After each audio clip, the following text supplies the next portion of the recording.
یہ جو آپ نے اسٹیٹمنٹ دیا ہے آبویسلی یہ ایک بہت سنجیدہ الزام ہے، کوئی شواہد موجود ہیں اس حوالے سے؟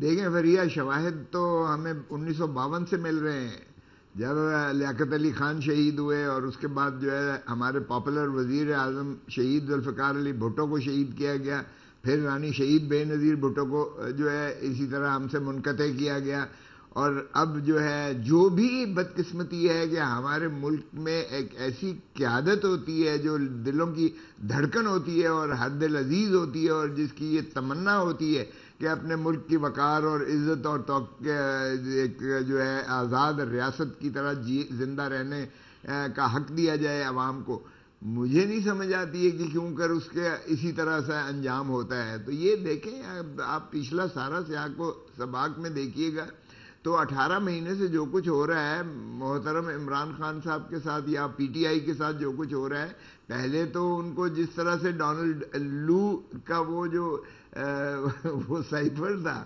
اس میں آپ حیران ہوں گی کہ وہ فرما رہے ہیں ہمارے ایمبیسڈر مجید سے کہ اگر پرائم منسٹر کو آپ نے عمران خان کو نکال دیا تو امریکہ آپ کو معاف کر دے گا۔ یعنی ہم غلام ٹھہرے نا کہ ایک ڈونلڈ لو، ایک تھرڈ کلاس بیوروکریٹ امریکہ کا، اٹھ کے ہمارے ایمبیسڈر کو دھمکی دے رہا ہے کہ پرائم منسٹر کو نکالو گے تو ہی تمہیں جو ہے امریکہ معاف کرے گا۔ سو یہ ہے سائفر۔ مجھے بتائیں، یہی بھٹو کے ساتھ ہوا۔ بھٹو کو جو ہے ہینری کسنگر نے، جب وہ ایٹم بام بنا رہے تھے تو ہینری کسنگر نے انہیں کہا کہ تم یہ ایٹم بام بنانا بند کر دو وگرنہ تمہیں عبرت کا نشان بنائیں گے، we'll make an example out of you. اور ہم نے ہینری کسنگر یا امریکہ کو تو کچھ نہ کیا، کہا ان کو لحد میں اتار دیا، پھانسی تک دے کے ہم نے ان کو جو ہے ختم کر دیا۔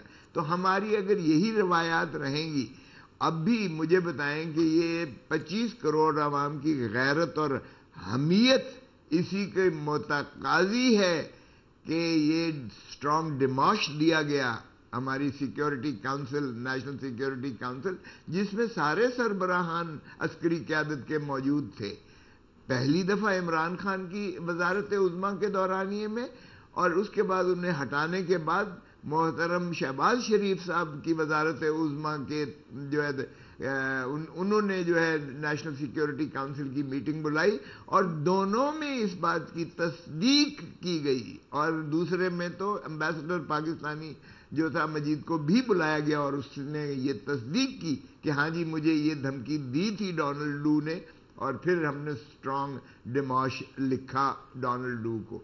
تو مجھے بتائیں کہ فریہ، کیا ایسا جو ہے وہ کیا پاکستان کی تنصیبات اور پاکستان کی کیا سیکیورٹی کو جو ہے زک پہنچ گئی ہے کہ ہم نے اٹھا کے عمران خان کو نہ صرف چلتا کیا بلکہ ہم نے زنجیروں کے پیچھے اس کو دکھا کر اور ہم نے تصویریں بھیجی کہ ہم اتنے تابع دار ہیں، آپ نے تو کہا تھا صرف اس کو نکال دیں، ہم نے صرف نکالا نہیں ہے بلکہ ہم نے اس کو جیل میں بھی ڈال دیا ہے اور اب ہم اس کا ٹرائل کرنے جا رہے ہیں۔ تو ایسے میں بڑے ادب کے ساتھ یہ جو آپ نے، کیونکہ فرسٹ کوسچن واز کہ پوائزن کے حوالے سے جو آپ نے اسٹیٹمنٹ دیا اس کا ثبوت، جو آپ نے بات کی ہے وہ پاکستان کا ماضی ہے، ہسٹری ہے، انٹلیکچوئل ڈبیٹ ہے، لیکن obviously in the court of law آپ کو کچھ شواہد پیش کرنے پڑیں گے۔ You know this better than me. آپ کو اس کے بارے میں کانکریٹ ثبوت دیے گئے ہیں فیملی کی طرف سے یا کسی اور کی طرف سے؟ دیکھیں فریہ، پہلا تو ان کے وزیر آباد ان پر اٹیک ہوا، وزیر آباد میں جب ان پر حملہ ہوتا ہے تو ان کی جانب سے پرچہ نہیں کروانے دیا جاتا، ایک پولیس والا کر دیتا ہے اور ایک شخص کو پکڑ کے تھانے میں سے اس کا جو ہے ٹی وی پر بیان چلوایا جاتا ہے طوطے کی طرح رٹا ہوا کہ جناب عمران خان صاحب نے یہ مذہب کے بارے میں کوئی ایسی گستاخانہ بات کی کہ میرے جذبات مجروح ہو گئے اور میں نے عمران خان کو قتل کی نیت سے اس پر حملہ کر دیا۔ ایک یہ دیکھیے گا ذرا۔ پھر P S to P M Atta Tarar صاحب بعد میں ایک اور موقع پر فرماتے ہیں کہ جناب یہ تو احمد رشدی کا وکیل عمران خان نے باہر انگیج کر لیا اور وہ انٹرنیشنل کورٹ آف جسٹس میں مقدمہ لے کر جا رہے ہیں اور دیکھیں جی یہ گستاخ ہے رسول کے ساتھ۔ تو مذہب کارڈ کا پھر سے ایک کہ ان کی نیت تھی کہ کسی جنونی کو عمران خان کے اوپر حملہ کروا کے اور عمران خان کو قتل کروا دیا جائے اور پھر کہا جائے کہ یہ تو دیکھیں جی یہ ہم کیا کر سکتے ہیں، جذبات ہی اس طرح سے ہمارے مسلمانوں کے مجروح کیے ہیں.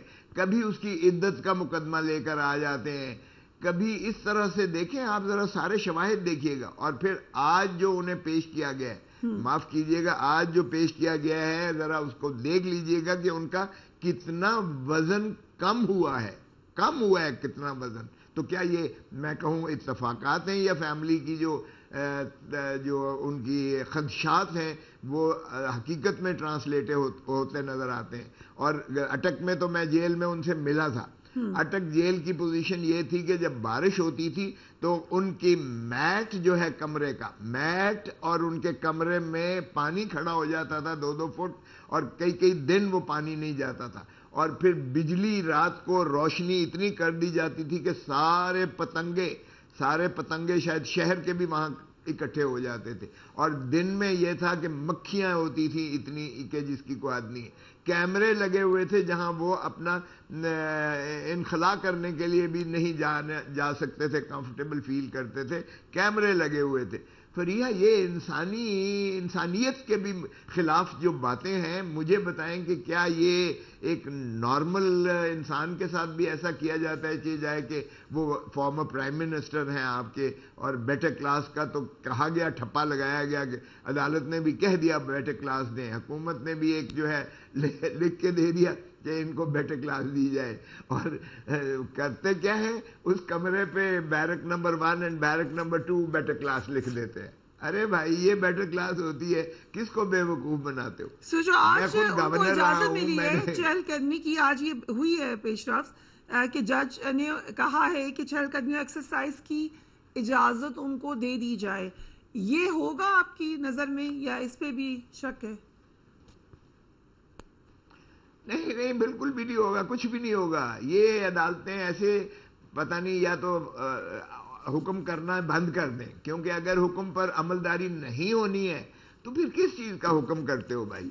یہ عدالتوں کی مانتے ہیں، سپریم کورٹ کی یہ کوئی نہیں مانتا، ہائی کورٹ کی کوئی نہیں مانتا ہے، ٹرائل کورٹ کی کوئی نہیں مانتا ہے.